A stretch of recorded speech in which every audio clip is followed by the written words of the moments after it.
अस्सलाम वालेकुम dear students. आज की वीडियो के अंदर हमने सेकेंड ईयर बायोलॉजी से एक्सक्रीशन इन एनिमल्स जो है टॉपिक आज पढ़ना है।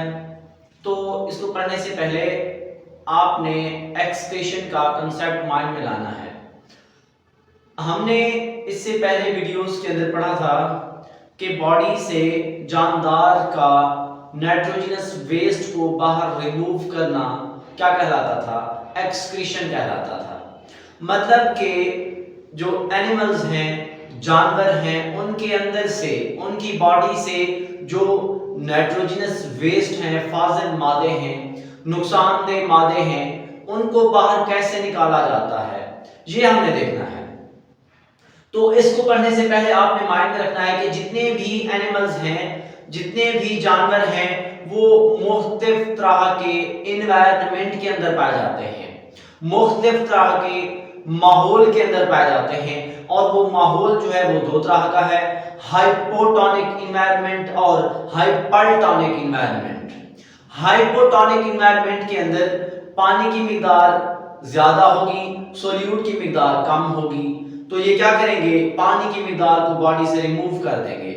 इसी तरह वो एनिमल्स जो हाइपरटोनिक इन्वायरमेंट के अंदर पाए जाएंगे, उनके अंदर साल्ट्स की मिकदार ज्यादा होती है, वाटर की मिकदार कम होती है। इसी वजह से वो ज्यादातर जो साल्ट्स होंगे, एक्सेसिव अमाउंट ऑफ साल्ट्स, वो उनको क्या कर देते हैं? बॉडी से रिमूव कर देते हैं। तो चलते हैं टॉपिक की तरफ। अब आप देखिए, ऑल द एनिमल्स, जितने भी एनिमल्स हैं, जितने भी जानवर हैं, लिव्स इन डिफरेंट इन्वायरमेंट। तमाम के तमाम जानवर मुख्तलिफ तरह के इन्वायरमेंट के अंदर पाए जाते हैं, जैसे कि हाइपोटोनिक इन्वायरमेंट, इसके साथ साथ हाइपरटोनिक इन्वायरमेंट। अब हाइपोटोनिक इन्वायरमेंट के अंदर आपने पढ़ा था, इनके पास जो H2O है, वाटर है, इसकी मिकदार काफी ज्यादा होती है। इसी तरह इसके पास जो साल्ट्स होते हैं, साल्ट्स की मिकदार जो है वो क्या होती है? कम होती है। इसी तरह यहाँ पे इस इन्वायरमेंट के अंदर वाटर की मिकदार कम होगी और साल्ट्स की मिकदार क्या होगी? ज्यादा होगी। इसी वजह से जो हाइपरटोनिक इन्वायरमेंट में जानवर पाए जाते हैं, वो क्या करते हैं? Remove of excess amount of water, वो ज्यादा पानी की मिकदार को खारिज कर देते हैं। इसी तरह हाइपरटोनिक इन्वायरमेंट वाले एनिमल्स क्या करते हैं? रिमूव कर देते हैं एक्सेस अमाउंट ऑफ साल्ट्स, जो साल्ट्स की ज्यादा इजाफी मिकदार है, वो इसको क्या कर देते हैं? बाहर रिमूव कर देते हैं। अब एक्सक्रीशन की तारीफ देखें। Removal of nitrogenous metabolic waste from the body, body से मेटाबॉलिक नाइट्रोजनस वेस्ट को रिमूव कर देना क्या कहलाता है? एक्सक्रीशन कहलाता है। अब इस टॉपिक को हम आगे लेके चलते हैं। इन दो नाम से आपने इस पॉइंट को माइंड रखना है। सबसे पहले आपको पता होना चाहिए, बॉडी के अंदर न्यूक्लिक एसिड्स मौजूद हैं और प्रोटीन्स मौजूद हैं। न्यूक्लिक एसिड मौजूद है और प्रोटीन मौजूद है। जब न्यूक्लिक एसिड का मेटाबॉलिज्म होता है तो वहां से नाइट्रोजनस बेसेस बनती हैं। इसी तरह जब प्रोटीन्स का मेटाबॉलिज्म होता है तो यहां से क्या बनता है? अमीनो एसिड्स बनते हैं। अब इनका नाइट्रोजनस बेसिस और अमीनो एसिड्स का फिर मेटाबॉलिज्म जब होगा, इनको जब तोड़ा जाएगा तो यहां से क्या बनेगा? एक ग्रुप बनेगा जिसको हम NH2 कहते हैं या इमाइनो ग्रुप कहते हैं।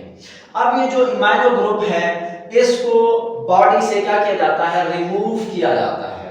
या इस इमाइनो ग्रुप को जो है नाइट्रोजनस बेसिस और अमीनो एसिड से क्या किया जाएगा? रिमूव किया जाएगा। शॉर्ट क्वेश्चन में आता है, removal of imino group from amino acids and nitrogenous basis.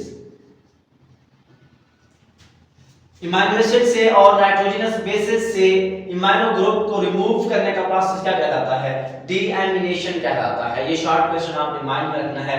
अब हमने ये देखना है कि जो इमाइनो ग्रुप है, इसको रिमूव क्यों करना है, इसकी वजह क्या है? शॉर्ट क्वेश्चन आप देखिए, यहाँ पे मैंने इसकी रीजन लिखी हुई है।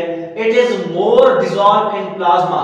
जो आपका ब्लड प्लाज्मा है, ये उसके अंदर ज्यादातर क्या हो जाता है? डिसॉल्व हो जाता है, हल हो जाता है। इसी तरह ये क्या है? इट इज मोर टॉक्सिक, ये बहुत ज्यादा जहरीला है। अब इसका जहरीलापन क्या करता है? जानवरों के अंदर कन्वल्जन का सबब बनता है, समझ नहीं आता, दिमाग खराब हो जाता है इसके इजाफे की वजह से। वो जो जानवर होगा वो कोमा में चला जाएगा, इसके साथ साथ लास्ट में जो है डेथ भी वाकई हो सकती है। अब इसके साथ अगर देखें not reuse and recycle to formation of amino acids, ये दोबारा जो है इसको रीयूज नहीं किया जा सकता, दोबारा से इसको अमीनो एसिड्स बनाने के लिए इस्तेमाल नहीं किया जा सकता। इन तमाम वजूहात की वजह से ये बहुत ज्यादा नुकसानदेह होता है और इसी को बॉडी से निकालना जो है, रिमूव करना लाजमी है। इसी वजह से इसको हम क्या करते हैं, रिमूव कर देते हैं। अब इसके बाद अगर हम देखें ये जो अमीनो ग्रुप था, माइंड में रखेंगे, एक पॉइंट माइंड में रखेंगे, ये सारी मारूजियां भी हैं, शॉर्ट क्वेश्चन भी हैं। ये जो अमीनो ग्रुप है, अमीनो ग्रुप को अमोनिया की फॉर्म में कुछ जानवर बॉडी से निकालते हैं, कुछ यूरिया की फॉर्म में बॉडी से बाहर निकालते हैं, कुछ जो है यूरिक एसिड की फॉर्म में बॉडी से जो है इस अमीनो ग्रुप को बाहर निकालते हैं या नाइट्रोजनस बेस को बाहर निकालते हैं। अमोनिया का फार्मूला माइंड में रखेंगे, यूरिया का फार्मूला माइंड में रखेंगे, यूरिक एसिड का फार्मूला माइंड में रखेंगे। ये तीनों फार्मूले as a short question, as a multiple choice question मतलब मारूजी के हवाले से इंतहाई इंपॉर्टेंट है।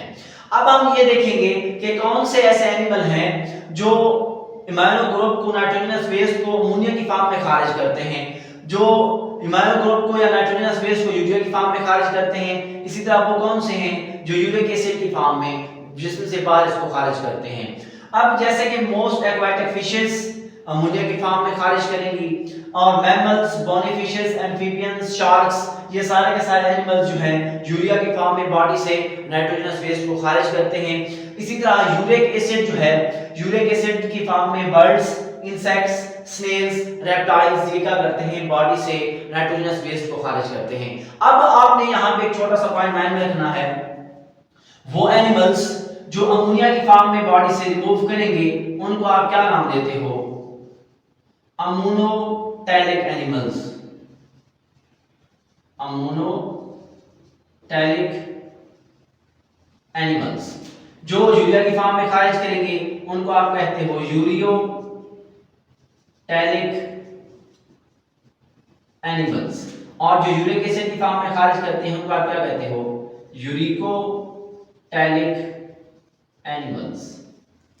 ये आपने माइंड में रखना होगा। अमोनोटैलिक कौन से हैं, यूरियोटैलिक कौन से हैं, यूरिकोटैलिक कौन से हैं, मारूजी है, शॉर्ट क्वेश्चन में भी आते हैं। अब अगर हम इनकी वजाहत करते हैं थोड़ी सी, तो आप देखें अमोनोटैलिक एनिमल्स ऐसे एनिमल्स जो नाइट्रोजनस वेस्ट को बॉडी से अमोनिया की फॉर्म में खारिज करेंगे उनको हम अमोनोटैलिक कहेंगे। जो यूरिया की फॉर्म में खारिज करेंगे उनको हम यूरियोटैलिक कहते हैं। जो यूरिक एसिड की फॉर्म में खारिज करते हैं उनको हम क्या कहते हैं, यूरिकोटैलिक एनिमल्स कहते हैं। अब ये जो अमोनोटैलिक हैं इनके अंदर नाइट्रोजनस वेस्ट को मतलब अमोनिया को 1 ग्राम अमोनिया को खारिज करने के लिए जो है 500 ml वाटर चाहिए। इसी तरह 1 ग्राम यूरिया को खारिज करने के लिए 50 ml वाटर चाहिए। इसी तरह 1 ग्राम यूरिक एसिड को खारिज करने के लिए 1 ml वाटर चाहिए। तो आप देख सकते हैं यहाँ पे पानी की मिकदार ज्यादा है, इनको पानी की मिकदार इससे कम है, इसको पानी की मिकदार दोनों से कम है। मतलब इनको रेस्ट्रिक्टेड सप्लाई ऑफ वाटर चाहिए होती है, पानी की नॉर्मल थोड़ी ज्यादा कम मिकदार भी नहीं है, बहुत ज्यादा मिकदार भी नहीं है वाटर की। इनको जो है वाटर की बहुत कम मिकदार में जरूरत होती है और ये क्या करते हैं, यूरिक एसिड को बॉडी से रिमूव कर देते हैं। अब आप देखें nitrogenous waste release, nitrogenous waste जो है ज्यादा अमाउंट में किस शक्ल में खारिज होंगे, लेस अमाउंट में किस शक्ल में खारिज होंगे और मोर लेस क्वांटिटी में किस अमाउंट में किस शक्ल में खारिज होंगे।